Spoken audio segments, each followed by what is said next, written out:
Question of the week from the Naked Scientists. Hi, I'm Adam Murphy, and this week we're tackling this slippery question from Martin. What's the science behind non-stick pans? What prevents the sticking? It's a question that leaves people stuck. Why does a single layer of black stuff on a pan turn it from an after-dinner eldritch cleaning nightmare to, well, still a chore, but a much easier one? On the forum, Thomas Sy says one word, Teflon, and they might be onto something. To get the answer, we put the question to someone who wouldn't slip up, materials scientist Jess Wade of Imperial College London, to see what she had to say. In the 1930s, Roy Plunkett, a chemist at DuPont, was trying to find a new refrigerant material. At the time, sulfur dioxide and ammonia were used in fridges, but they were killing people in their homes.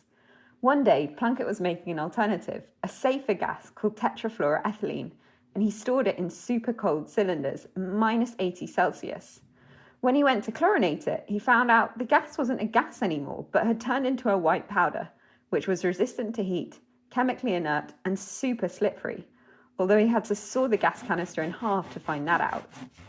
So, Plunkett had made a mistake, but like any good inventor, he was about to turn it into something revolutionary. Plunkett had created polytetrafluoroethylene, which we know today as Teflon.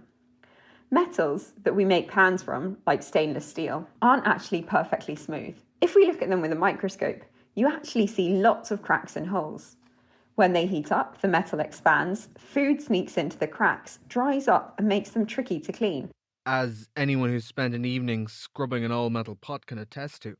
But coating it in Teflon changes the game. But if your pan is coated with Teflon, the metal surface becomes much smoother. So smooth, in fact, that geckos can't stick to it, and geckos can even stick to glass.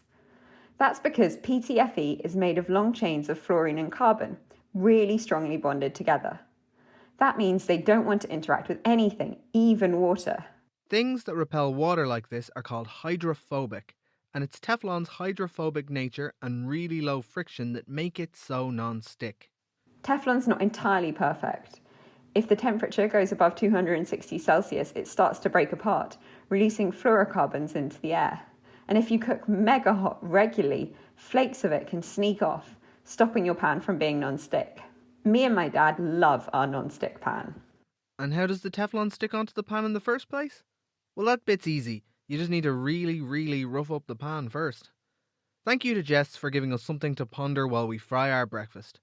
And while we're pondering, next week we'll be answering this question from Jeff. It is often stated that there are more stars in the universe than there are grains of sand on all of the beaches on Earth. My question is, who counted? What do you think? You can email chris@thenakedscientists.com, find us on Facebook, tweet @nakedscientists, or join in on the debate on the forum. That's thenakedscientists.com/forum. Until next time, goodbye.